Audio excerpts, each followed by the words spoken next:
Վերջին ամիսներին հայաստանյան քաղաքական ու մեդիադաշտում դժվար է գտնել մեկ այլ թեմա, որը նույնքան արագ տարածում գտներ եւ դառներ հանրային լայն քննարկումների առարկա, որքան 300,000 ադրբեջանցիների վերադարձի թեզը։ Թեև նախընտրական շրջանն արդեն անցյալում է, այս հարցը շարունակում է մնալ օրակարգում, առաջ բերելով բազմաթիվ հարցեր։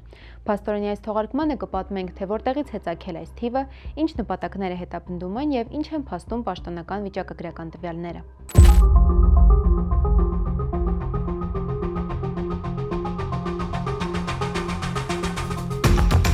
300,000 ադրբեջանցիների Հայաստանում բնակեցման մասին թեզը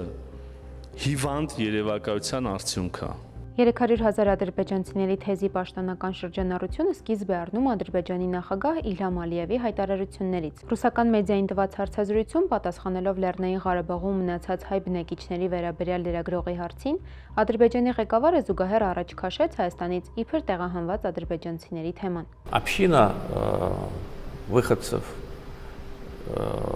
из Армении, которые были депортированы. 1980-ականների վերջին եւ 1990-ականների սկզբին Հայաստանից տեղահանված ադրբեջանցիների համայնքը, որի կազմում մոտ 300,000 մարդ կա, պաշտոնապես դիմել է Հայաստանի ղեկավարությանը, խնդրելով իրենց համար եւս ստեղծել վերադարձի եւ արդեն Հայաստանում վերաինտեգրման պայմաններ։ Այն, որ նրանք 1990-ականների սկզբին արտաքսվել են այնտեղից, չի նշանակում, թե կորցրել են վերադառնալու իրավունքը։ Մենք մինչ օրս Հայաստանի ղեկավարությունից պատասխան չենք ստացել, թե ինչպես են պատկերացնում ադրբեջանցիների վերաինտեգրումը իրենց պատմական հողերում։ Азербайджанцев на их исторические земли. Ալիևի օգտագործած պատմական հողեր ձևակերպումն ուղիղ կապ ունի պաշտոնական Բաքվի կողմից առաջ մղվող Արևմտյան Ադրբեջան նախագծի հետ, թիրախավորելով Հայաստանի Հանրապետության ներկայիս ինքնիշխան տարածքը։ Հայաստանյան քաղաքական դաշտում, մասնավորապես իշխող թիմի եւ դրա ղեկավար Նիկոլ Փաշինյանի կողմից հաճախ հնչում են պնդումներ, թե Բաքուն ադրբեջանցիների այսպես կոչված վերադարձի թեման բարձրացնում է բացառապես ի պատասխան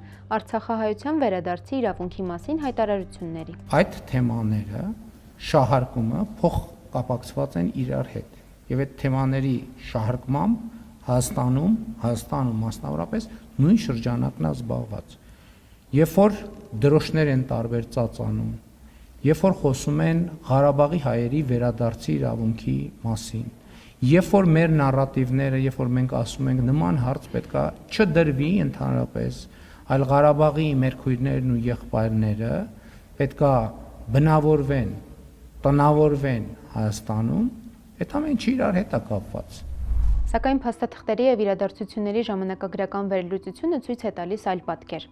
Պաշտոնական Բաքվի պատվերով այս խոսույթն ակտիվացել է դեռևս 2022 թվականի վերջին։ Այն ժամանակ չկար Արցախահայության վերադարձի հարց, քանի որ Արցախը գոնե մասամբ հայկական վերահսկողության տակ էր։ Այս օրակարգն Ադրբեջանում ակտիվ շրջանառության մեջ մտավ, երբ 2022 թվականի հոկտեմբերի 6-ին Պրահայում Նիկոլ Փաշինյանը ճանաչեց Ադրբեջանի տարածքային ամբողջականությունը։ Դրանից 2 ամիս անց, դեկտեմբերին, Իլհամ Ալիևը Արևմտյան Ադրբեջանի համայնք կոչվող կազմակերպության հետ հանդիպմանը հայտարարեց, որ Ղարաբաղյան հակամարտությունը լուծվել է եւ հիմա իրենց օրակարգային խնդիրը վերադարձի հայեցակարգը մշակելն է։ Միայն 2026 թվականի հունիս ամսին տեղի ունեցել 2 մեծ միջոցառում ադրբեջանցիների այսպես կոչված վերաբնակեցում թեզը քարոզող, որն էլ հենց կազմակերպել էր Արևմտյան Ադրբեջանի համայնք կազմակերպությունը, սակայն մենք մոռանում ենք, որ այս կազմակերպությունը ավելի վաղ պատմություն ունի։ Դեռևս 1989 թվականին գործում էր Ադրբեջանի փախստականների միություն, որն էլ հենց 2022 թվականի օգոստոսին անվանափոխվեց եւ դարձավ Արևմտյան Ադրբեջան համայնք։ Բաքվի մշակած Արևմտյան Ադրբեջան թեզը արագորեն թափանցեց նաև հայաստանյան տեղեկատվական տիրույթ։ Ցավոք պետք է նշեմ, որ դրանից հետո հայկական դաշտում սա սխալ որակումներ ստացավ, փոխարենը սա որակելու որպես զավթողական ծրագիր, որպես փաստացի պատերազմի հռչակման ծրագիր եւ այլն, սկսեցին շրջանառվել Ադրբեջանի կողմից, հենց ադրբեջանական տերմինաբանությամբ շրջանառության մեջ դրված այդ 300,000 ադրբեջանցիների վերադարձի թեման, մինչդեռ մարդիկ չուսումնասիրեցին, չհասկացան, որ նախ երբեք 300,000 ադրբեջանցի չի ապրել խորհրդային Հայաստանում, երկրորդ երբեք ադրբեջանական կողմը չի ասում, որ գիտեք խորհրդային Հայաստանում ապրել են ադրբեջանցիներ, ադրբեջանական կողմը ասում որ ձեր երկիրը իբր ինձ է պատկանում, եւ երրորդ, որ միջազգային իրավունքի տեսանկյունից վերադարձի իրավունք առհասարակ գոյություն չունի խորհրդային Հայաստանում ապրած ադրբեջանցիների համար, քանի որ դրանք որակվել են տարբեր միջազգային դատարանների կողմից որպես ժամկետ անց։ Վերջին տարիներին Ադրբեջանի պետական կառույցներն այս օրակարգն ակտիվորեն շրջանառում են ինչպես ներքին, այնպես էլ միջազգային լսարանների համար։ 2023 թվականի դեկտեմբերից սկսած Ադրբեջանում ամեն տարի կազմակերպվում է միջազգային կոնֆերանս Հայաստանից վտարված ադրբեջանցիների անվտանգ եւ արժանապատիվ վերադարձի թեմայով։ Այս ծրագրի պատվիրատուն Իլհամ Ալիևի աշխատակազմն է։ Օրինակ հունիսի 18-ին իրենք Նախիջևանում այդ խոշոր փառատոնը կազմակերպեցին, Հայաստանի քարտեզն էլ տեղադրել էին եւ ասում էին, սա մեր պատմական հողն է։ Դա կազմակերպվել էր նախագահի հովանու ներքո, այնտեղ հատուկ ներկայացուցիչներ կային հենց նախագահի կողմից ուղարկված, եւ այնտեղ Ադրբեջանի կրթության նախարարը առաջին անգամ ուղիղ տեքստով ասաց, սա հռչակվել է մեր ազգային նոր նպատակ։ Ու սովորաբար, եթե ուզում ես հասկանալ տվյալ պետության երկարաժամկետ քաղաքականությունը, պետք է հասկանաս, թե ինչ տրամաբանությամբ ու ինչ խոսույթներով է սերունդը մեծանում։ Այդ խոսույթը Հայաստանը պատկերել որպես հին ադրբեջանական հող, դա ասում եմ կոնկրետ քաղաքական ծրագիր դարձել է 22 թվականի դեկտեմբերի 24-ից ի վեր,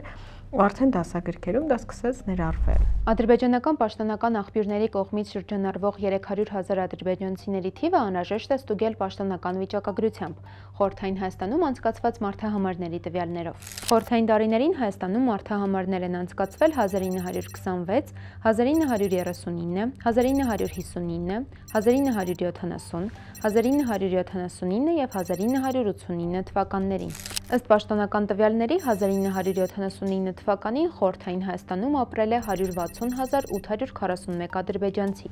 ինչը կազմել է երկրի բնակչության 5.3%։ Սա խորհրդային տարիներին Հայաստանում ապրած ադրբեջանցիների ամենամեծ պաշտոնական թվաքանակն է, որը սակայն մոտ 2 անգամ փոքր է Ալիևի հնչեցրած թվից։ 1989 թվականի մարդահամարով Հայաստանում ապրել է 84,860 ադրբեջանցի, կամ բնակչության 2.6%։ Պետք է նշեմ, որ Ադրբեջանի նախագահը իր հարցազրույցի ընթացքում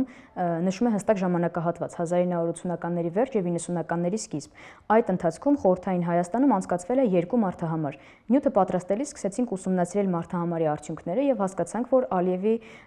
նշած 300,000 թիվը չի համապատասխանում իրականությանը։ Խորհրդային Հայաստանում ադրբեջանցիների թվաքանակը եղել ամենաշատը գրանցվել է 1979 թվականի մարդահամարին, կազմել է մոտ 161,000։ Նյութը գրելիս սկսեցինք նաև ուսումնասիրել խորհրդային Ադրբեջանում, այդ թվում Արցախում ապրող հայերի մարդահամարի տվյալները եւ հասկացանք, որ 1970 թվականին օրինակ Ադրբեջանում ապրել է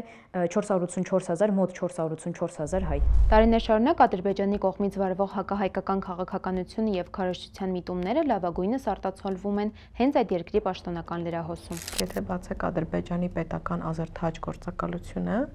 ուսումնասիրեք օրինակ հունիս ամսվա հրապարակումների քանակը, այնտեղ փնտրում տակ արևմտյան Ադրբեջան այդ կեղծ տերմինաբանությամբ, դուք կգտնեք մոտ 80 հոդված, դրանք բոլորը ադրբեջաներեն են, չկա դրանց ռուսերենը կամ անգլերենը,